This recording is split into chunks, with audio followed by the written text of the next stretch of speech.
What's up guys, Derek, moreplaysmoredates.com. Today I'm going to be doing a quick video on dose response to anabolic steroids in general, I suppose, but more so, obviously this video is about Anavar. You see the title.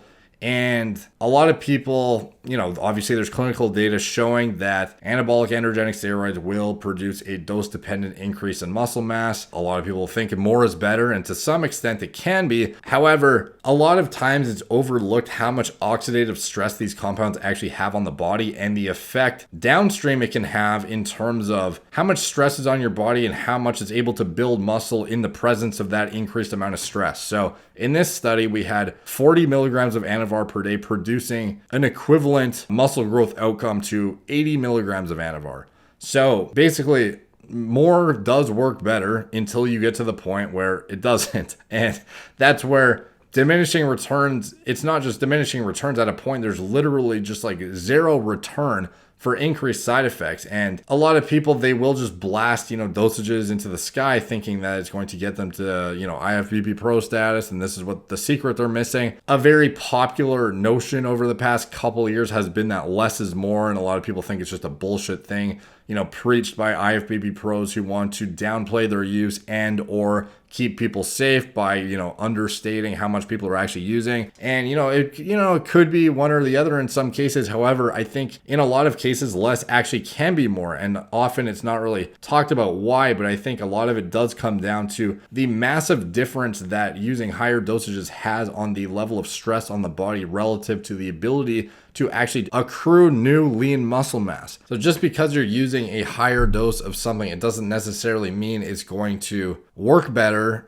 in a muscle growth context. And as well, just the level of stress it puts on the body relative to how much muscle you're actually building, it could actually impair processes that build muscle and or shorten your longevity in the sport, thereby hindering your muscle growth potential long-term as well, indirectly. So this is something that's often overlooked. This is where basically using as low as produces a noticeable effect is a very reasonable strategy. The lowest dose you can get away with that produces results with, a lack of side effects is ideal. And dose-dependent, increase in muscle mass is typically seen as you increase the dosages as seen in the data. But there is a point at which things are just going to get worse and not better. So it's not always a matter of, the next guy's just using more than me and that's why he looks better. Sometimes less is more. You might actually get more muscle growth out of using a lower dosage and not inducing that stress on your body that comes with that higher dosage amount, which not only inhibits your growth potential via just the fact that you're not going to be able to run that compound as long at those dosages because of the sheer stress on the body, but in addition to that, the stress on the body perhaps inhibiting growth mechanisms that otherwise wouldn't be as impaired at those lower dosages, yielding the same amount of muscle mass accrual